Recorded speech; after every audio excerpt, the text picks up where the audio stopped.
오늘 말씀은 빌립보서 4장 21절부터 마지막 23절까지입니다. 빌립보서 4장 21절로 23절까지 말씀입니다. 그리스도 예수 안에 있는 성도에게 각각 문안하라. 나와 함께 있는 형제들이 너희에게 문안하고 모든 성도들이 너희에게 문안하되 특히 가이사의 집 사람들 중 몇이니라. 주 예수 그리스도의 은혜가 너희 심령에 있을지어다. 아멘. 오늘 본문은 빌립보서의 마지막 인사말이자 추신과도 같은 부분입니다.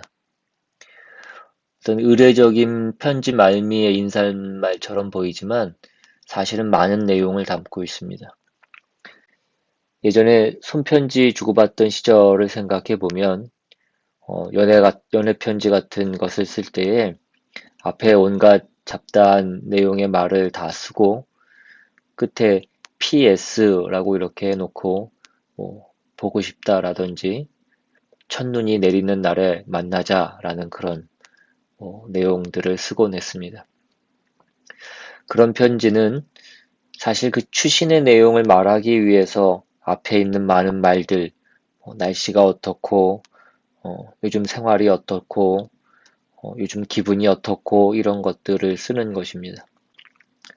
그래서 먼저 오늘 본문 21절을 보시면 그리스도 예수 안에 있는 성도에게 각각 문안하라.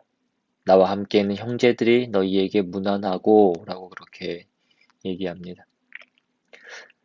바울만이 아니라 바울과 함께 있었던 사람들도 빌립보 교회 사람들에게 함께 문안하고 있습니다. 그들은 디모데와 에바브로디도 그리고 바울이 옥에 갇힌 것을 보고 하나님의 말씀을 담대히 전했던 로마 교회 사람들일 것입니다. 로마 교회 사람들과 이 빌립보 교회 사람들은 사는 지역도 다르고 자란 배경도 다르고 하는 일도 다르고 신분도 다릅니다. 하지만 그들은 모두 그리스도 안에서 구별된 사람들, 즉 성도가 되었기에 서로 문안하는 것입니다. 지금 사도 바울은 이 빌립보 교회 그 교인 한 사람 한 사람을 성도로 부를 뿐만 아니라 그들 모두를 성도로 대우하고 있습니다. 그런데 이것을 우리가 너무 쉽게 마치 빌립보 교회와 바울 사이에는 아무런 흠도 없고 그래서 온전한 교제와 격려와 어떤 감사가 있었던 것으로 그렇게 생각해서는 안 될 것입니다. 왜냐하면 빌립보 교회가 사도 바울에게 이 에바브로디도를 보내서 위로한 이 일은 굉장히 오래간만에 일어난 일이라고 이 빌립보서가 얘기하고 있기 때문입니다. 예를 들면 앞에 있는 4장 10절 말씀을 보시면 내가 주 안에서 크게 기뻐함은 너희가 나를 생각하던 것이 이제 다시 싹이 나미니 라고 하는 말이 나옵니다. 다시 싹이 났다라는 표현은 중간에 분명히 어떤 공백이 있었던 것을 나타내는 말씀입니다. 우리가 빌립보 교회에 무슨 일이 있었는지 구체적으로 알 수는 없지만 앞에 그 3장 2절과 같은 그 말씀을 보면 개들을 삼가고 행악하는 자들을 삼가고 몸을 상해하는 일을 삼가라. 하나님의 성령으로 봉사하며 그리스도 예수로 자랑하고 육체를 신뢰하지 아니하는 우리가 곧 할례파라 라고 이렇게 사도 바울이 얘기하는 것으로 보아서 빌립보에 무엇인가 바울을 대적하고 교회를 어렵게 했던 일이 있었던 것으로 보입니다. 또 그 이후에 3장 17절 이하의 말씀에서도 형제들아 너희는 함께 나를 본받으라. 그리고 너희가 우리를 본받은 것처럼 그와 같이 행하는 자들을 눈여겨보라. 내가 여러 번 너희에게 말하였거니와 이제도 눈물을 흘리며 말하노니 여러 사람들이 그리스도의 십자가의 원수로 행하느니라 라고 하는 그 말씀이 나옵니다. 그 바울의 헌신과 그 열심과 능력에도 불구하고 그가 세운 교회들은 다 어려움을 겪었습니다. 여러분, 교회 안에 어려움이 있다라는 것은 너무나 당연한 일입니다. 그런데 이 어려움을 바울이 어떻게 극복했는가 하는 것이 우리가 편지의 결말에서 살펴봐야 할 내용인 것입니다. 바울도 아마 빌립보 교회에 어떤 섭섭함이 있었을 것입니다. 실망했을 수도 있고, 혹 마음에 포기를 생각했을 수도 있습니다. 빌립보 교회는 이제 가망이 없구나. 어떤 그런 생각들을 인간적으로 했을 수도 있습니다. 그러나 이제 오늘 편지의 마지막 결론에서 보는 바와 같이 바울은 그리스도 예수 안에 있는 성도에게 각각 문안하라라고 그렇게 말씀합니다. 성도는 하나님이 세상에서 하나님의 백성으로 따로 구별하여 불러내신 사람들입니다. 그러니까 바울은 지금 그들을 포기하지 않고 있고 어떤 희망을 갖고 있는 것입니다. 그렇다면 이런 것들이 어떻게 생겨났을까 하는 것이 우리가 살펴봐야 할 부분인 것입니다. 우리가 빌립보서에서 보았던 중요한 어떤 내용은 바울이 감옥에 갇혀 있는 중에도 그 복음의 진보가 있었다 하는 것이었습니다. 바울이 빌립보 교회에 대하여서 안타까워했던 것은 빌립보 교회에 어떤 문제가 생기고 어려움이 생겼는데 그는 감옥에 갇혀 있었기 때문에 그곳에 갈 수 없고 그 일에 개입할 수 없었다라는 것이었습니다. 그런데 바울이 갇히자 그 복음이 오히려 싹을 내고 꽃을 피는 것을 그가 보게 됩니다. 그가 갇혔다는 얘기를 듣고 그를 시샘하는 무리들은 바울을 괴롭게 하기 위해서 순수하지 못한 동기로 열심을 내서 그리스도를 전파했고 또 바울을 따르던 자들은 그가 잡히자 더 담대히 그의 공백을 메꾸기 위해서 그 복음을 전하는 것을 보았습니다. 그래서 바울이 배운 것은 내가 있느냐 없느냐 하는 것이 관건이 아니더라는 것입니다. 그건 주님께서 하시더라. 하나님이 하시는 일이더라. 그러니 이제 나는 사실 살아도 괜찮고 죽어도 괜찮은 사람이라는 것입니다. 그런데 내가 살기로 작정하는 것은 그 하나님의 일하심이라는 것이 어떤 인간의 조건과 지원에 상관없이 오직 하나님의 은혜와 능력에 의한 것이라는 것을 내가 보여주기 위해서 더 살기를 원한다. 내가 있어야만 일이 되는 것이 아니라 내가 계속 보여야 되는 것은 내가 이렇게 갇히고 방해받고 비난받는 일 속에서도 하나님이 일하신다는 것이다라는 것입니다. 이런 고백을 빌립보서에서 바울이 하고 있고 그것이 오늘 이 마지막의 결론을 만들고 있는 것입니다. 그가 인간적으로 배신과 억울함과 그 절망을 감내할 수 있었던 것은 그 모든 것 가운데에서도 배신을 당하는 것만 아니라 배신을 하는 것, 오해를 받는 것뿐만 아니라 누구를 비난하는 것 안에서도 하나님은 기어코 그 일을 만들어내시는 은혜의 하나님이시라는 것을 그가 알았기 때문이라는 것입니다. 그래서 우리가 앞에서 살펴본 바와 같이 그 4장 11절 이하에도 보시면 내가 궁핍함으로 말하는 것이 아니니라 어떠한 형편에든지 나는 자족하기를 배웠노니 나는 비천에 처할 줄도 알고 풍부에 처할 줄도 알아. 모든 일, 곧 배부름과 배고픔과 풍부와 궁핍에도 처할 줄 아는 일체의 비결을 배웠노라. 내게 능력 주시는 자 안에서 내가 모든 것을 할 수 있느니라 라고 말하고 있는 것입니다. 여기서 내가 모든 것을 할 수 있다라는 뜻은 뭐든지 이길 수 있다가 아니라 무슨 꼴도 당할 수 있다라고 말씀드렸습니다. 기꺼이 당할 수 있다.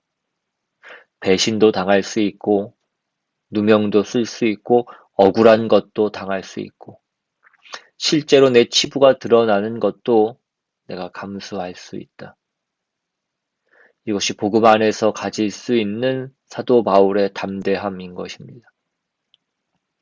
이겨야 이기는 것이 아니고, 옳아야 이기는 것 아니고, 우리가 틀렸을 때에도, 잘못했을 때에도 하나님이 결국 우리가 행한 대로 갚지 않으시고 그 십자가를 지신 하나님의 은혜와 사랑으로 이기실 것이라는 것을 믿는 것입니다.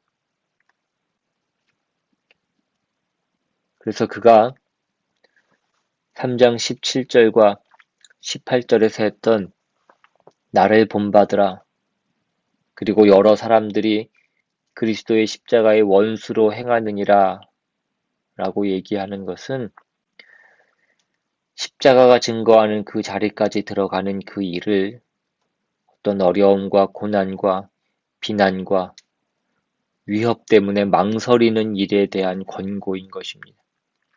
당해라 이것입니다. 봐라, 나는 감옥에도 갇히고 비난도 받고 기도하는 것을 응답도 받지 못하고 여러 번 굶고 춥고 헐벗었다. 그러나 이것이 우리가 걸어야 하는 신앙의 길이다 이것입니다. 그런데 사람들이 그 길을 가지 않는다 이것입니다. 십자가의 원수로 행하느니라 라고 얘기해요. 여러분, 우리의 신자된 인생을 다만 안심과 어떤 확실함과 모든 사람의 박수와 지지 속에서 가려고 하지 말고 억울함과 비난 속에서 그 길을 가라는 것입니다. 그게 십자가의 길이라는 것입니다. 편한 데 앉아서 옳은 소리나 내뱉는 것이 신앙의 길이 아니라는 것입니다. 이것이 지금 빌립보 교회와 바울과의 관계에 있었던 중간에 어떤 정체기와 어떤 배신에도 불구하고 다시 바울이 마지막에 결론을 만들어내고 있는 것입니다. 아까도 말씀드렸지만 바울도 아마 섭섭했을 것입니다. 빌립보 교회가 처음에 바울을 보낼 때에 행했던 어떤 지원과 협력을 어떤 문제 때문이었던지 간에 한동안 중단했던 것이 확실합니다. 그것이 사도 바울에게는 적지 않은 어떤 낙심이고 고통이었을 것입니다. 그런데 이제 에바브로 지도를 통해서 다시 빌립보 교회로부터 시작된 그 위로와 그들의 복음에 대한 순종으로 인하여서 그간의 모든 과정들을 이제 그가 덮는 것입니다. 그리고 잘해서 이 자리에 오는 것이 아니라 그 실패와 갇힘 속에서도 하나님은 그의 은혜와 그의 신실하심을 행하신다라는 것을 그가 알게 되는 것입니다.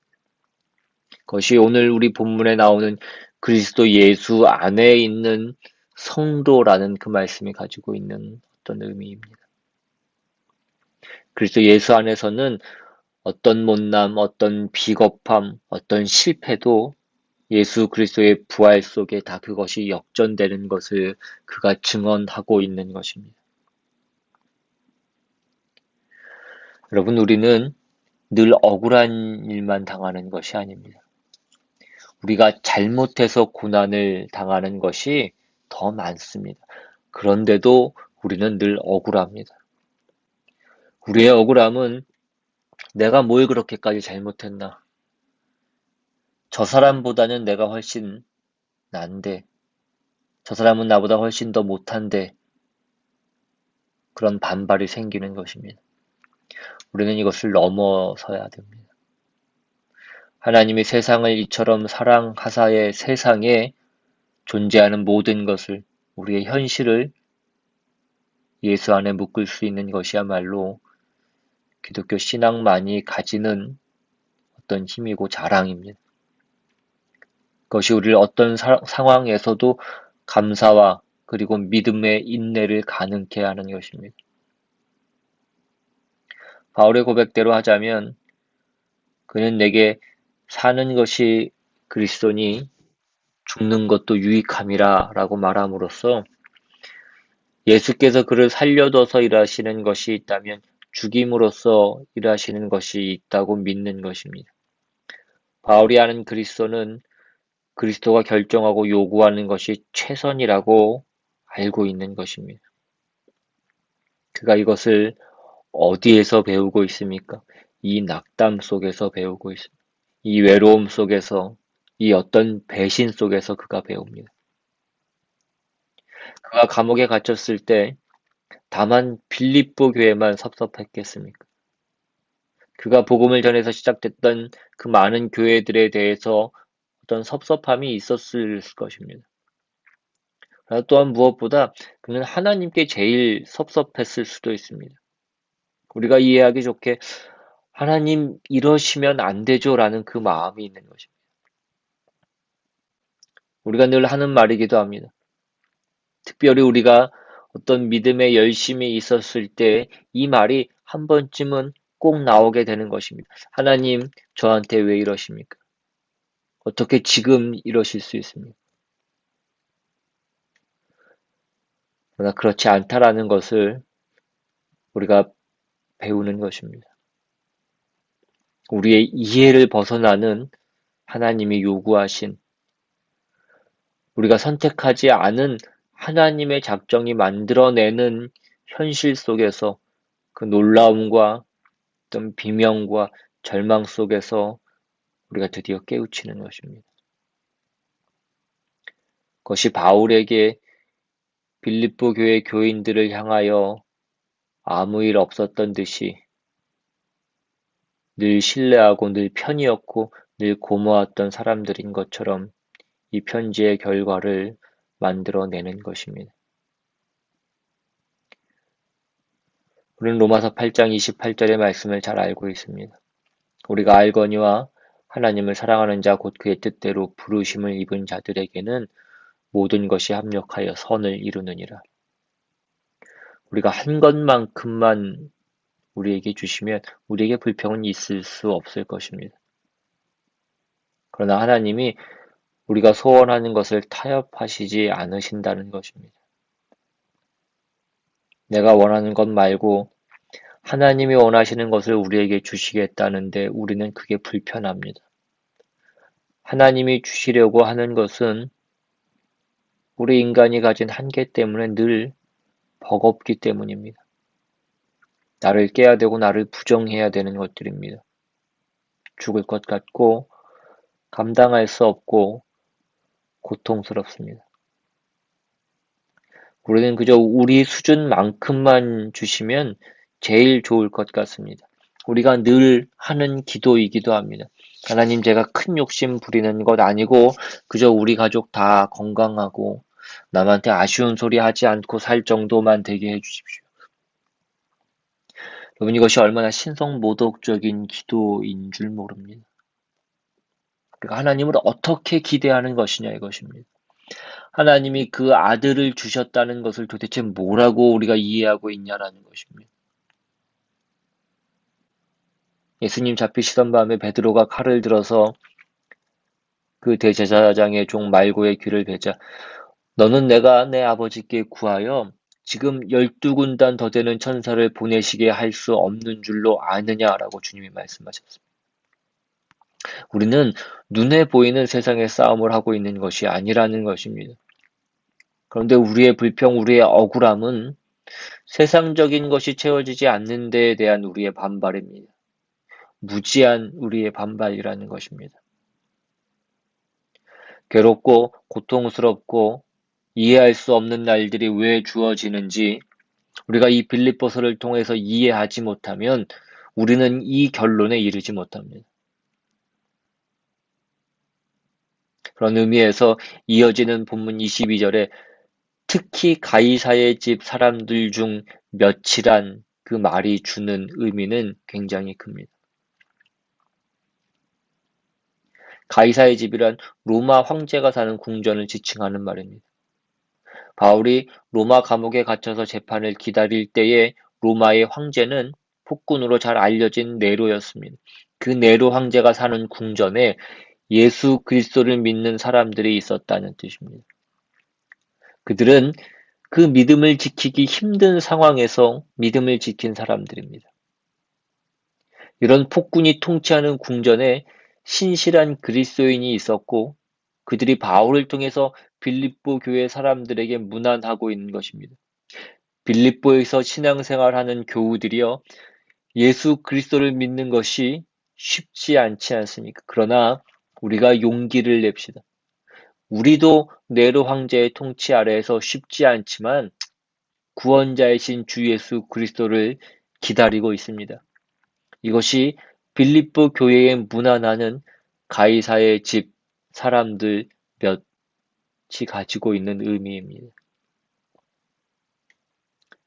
오늘날 이 세상은 세속적인 가치관이 판을 치는 가이사의 집입니다. 가이사의 집의 그 가치관에 매여 사는 사람은 그 세상의 야망과 성공에 대한 갈망 때문에 신앙의 삶을 양보하거나 포기하는 일이 많습니다.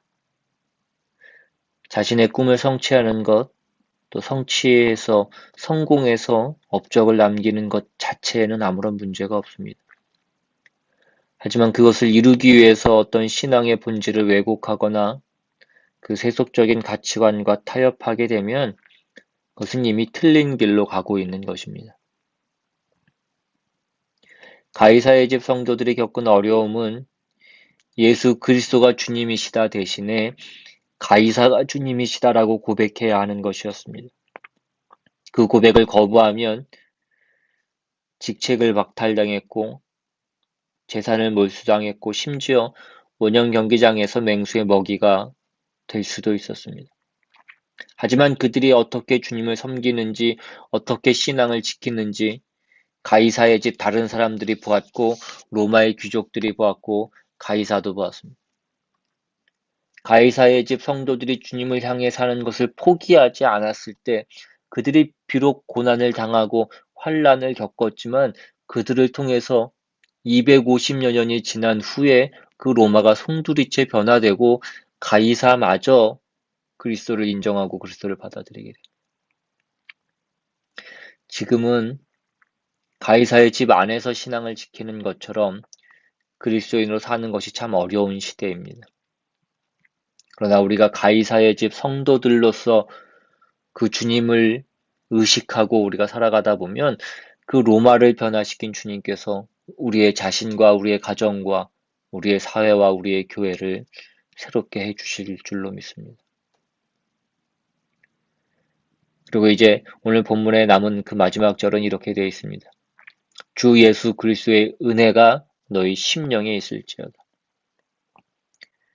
오늘 이 편지의 끝인사는 21절에 그리스도 예수 안에 있는 성도에게 각각 문안하라로 시작해서 은혜가 너희의 심령에 있을지어다로 끝나고 있습니다. 그러니까 이 사람들은 다 하나님이 구별하여 불러낸 성도요 하나님이 사랑한 너희의 형제니라. 그러니 화내지 말고 비난하지 말라. 너 자신을 용서하고 모두를 용서하여 예수 안에서 받으라. 그리고 주 예수 그리스도의 은혜가 너희의 심령에 있을지어다 라고 이렇게 끝내는 것입니다. 로마서 1장 16절에 가면 내가 복음을 부끄러워하지 아니하노니 이 복음은 모든 믿는 자에게 구원을 주시는 하나님의 능력이 됨이라. 먼저는 유대인에게요 그리고 헬라인에게로다 라고 되어 있습니다. 복음을 왜 부끄러워하지 않는다라고 얘기합니까? 우리가 복음을 제대로 알지 못하면 우리는 그 복음이 영 힘을 쓰지 못하는 것 같습니다. 복음을 전해도 안 믿는다고 버티는 것만 복음이 힘을 쓰지 못하는 것 같은 것이 아니라 믿어도 믿는데도 안 믿는 것만 못한, 안 믿는 사람보다 못한 어떤 현실을 보는 것입니다. 언젠가 그런 말씀을 드린 적이 있었던 것 같은데 어떤 사람은 저 사람은 예수 믿지 않고 다른 것 믿었으면 오히려 기독교에 도움이 됐을 것 같은 그런 사람이 있다라고 말씀합니다. 저 사람이 예수 믿어서 오히려 기독교가 손해를 본 것 같은 사람들이 있습니다. 그런데 그렇다면 우리가 그 복음의 능력을 모르는 것이라는 것입니다. 복음의 능력은 우리의 가치, 우리의 반응, 우리의 이해대로 결과를 주시는 것이 아닌 하나님의 능력으로 주시는 결과, 그것이 복음입니다. 그래서 17절에는 그 설명을 이렇게 하고 있습니다. 복음에는 하나님의 의가 나타나서 믿음으로 믿음에 이르게 하나니 기록된 바 오직 의인은 믿음으로 말미암아 살리라 함과 같으니라. 복음에는 하나님의 의가 나타났다고 말씀합니다. 하나님의 의는 하나님의 오르심, 그의 긍휼과 자비와 신실하심에 관한 것입니다. 인간이 가지는 오름은 심판의 기준이 됩니다. 그래서 그것은 합격자를 만들어내는 것만큼 불합격자를 만들어냅니다. 그러나 하나님의 의는 그렇지 않습니다. 그것은 긍휼이고 자비요, 은혜요, 사랑으로 베푸시는 능력입니다. 그래서 믿음으로 믿음에 이르게 한다라는 것은 하나님께서 이 일을 어떤 법칙으로 어떤 자격으로 요구하는 것이 아니라 하나님의 인격으로 이 일을 하고 있다라는 그런 말씀입니다. 그래서 그 주 예수 그리스도의 은혜가 너희 심령에 있을지어다라고 말씀합니다. 여러분, 주 예수 그리스도의 은혜가 있어야 하는 장소는 우리의 심령이라고 얘기합니다. 우리의 영혼이 가장 중요하기 때문입니다. 우리는 그 은혜가 우리의 소유에 있기를 원하고, 우리가 하는 일에 있기를 원하고, 우리가 소원하는 것에 있기를 바랍니다. 하지만 우리 삶에 일어나는 문제의 대부분은 우리 영혼의 그 은혜가 없기 때문에, 우리의 속사람이 강건하지 못하기 때문에 일어나는 일임을 우리는 부인할 수 없습니다. 일상생활에는 은혜가 있는데 그 영혼의 은혜가 없다면 그 사람의 삶은 이내 황폐해질 것입니다. 우리의 영혼, 그 속사람을 잘 관리하는 것은 우리 주변의 일을 잘 관리하는 것보다 훨씬 더 중요합니다. 세상에서 성공하고 그 속사람이 건강하지 못해서 망가지는 사람이 얼마나 많은지 모릅니다. 그래서 바울은 주 예수 그리스도의 은혜가 너희 심령에 있어야 한다고 말씀합니다. 이 빌립보서를 마지막으로 전하면서 제가 여러분에게 해드릴 수 있는 최고의 말씀도 이것입니다. 주 예수 그리스도의 은혜가 여러분의 심령에 풍성하기를 주님의 이름으로 축원합니다. 이것이 없다면 우리의 신앙생활은 억울해서 할 수가 없습니다. 그 힘을 낼 근거가 없어지는 것입니다. 무엇으로 우리가 원하는 근거를, 그 결과를 만들어내겠습니까? 우리가 이것을 예수를 믿음으로써 가지는 것입니다. 우리 자신에 대하여, 이웃에 대하여, 교회에 대하여, 그리고 세상에 대하여 우리 안에 있는 예수 그리스도의 은혜로 볼 수 있기를 바랍니다. 예수 그리스도의 은혜가 우리의 심령에 있으므로 우리의 인생과 신앙과 현실을 감당할 수 있어야 됩니다. 그것이 우리의 유일한 힘이 되어야 됩니다. 이것 외에 다른 것에 우리가 근거하면 우리는 무너질 수밖에 없습니다.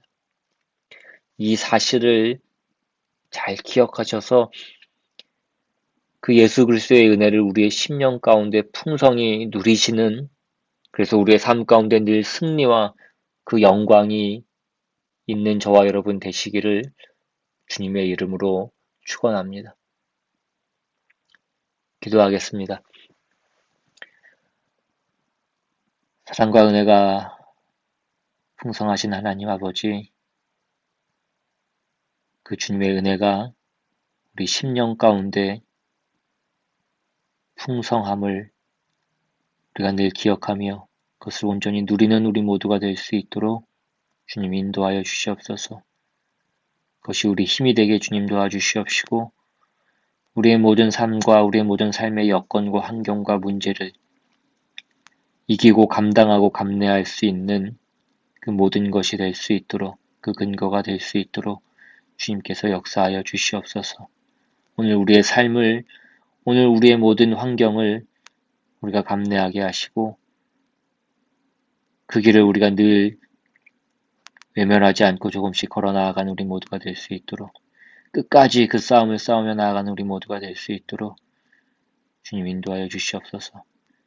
우리가 우리의 이웃을, 우리의 형제를, 우리의 가족을, 또 우리의 교우를 그 그리스도의 은혜로 바라볼 수 있는, 주 안에서 우리 모두가 주님의 자녀요, 형제요, 성도인 것을 다시 한번 깊이 깨닫는 그 귀한 말씀이 될 수 있도록 주님 인도하여 주시옵소서.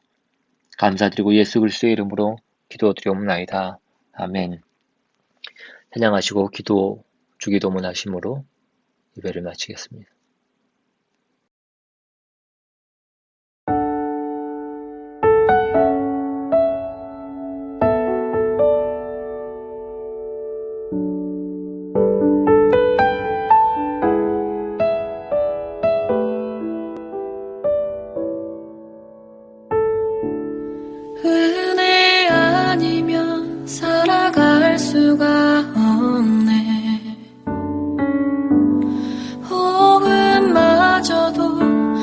주의 것이니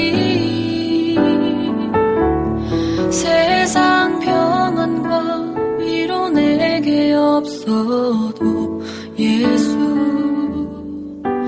오직 예수뿐이네.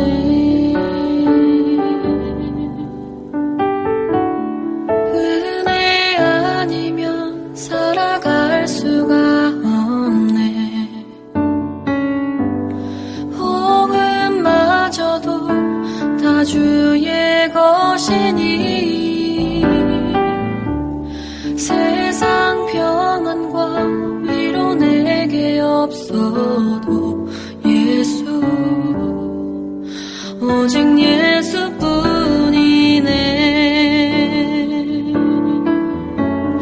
크신 계획 다 볼 수도 없고 작은 고난에 지쳐도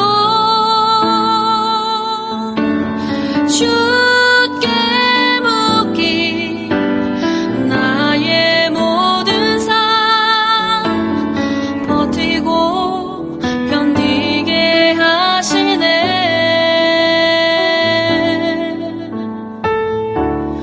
은혜 아니면 살아갈 수가 없네. 나의 모든 것 다 주께 맡기니 참된 평안과 위로 내게 주신 주 예수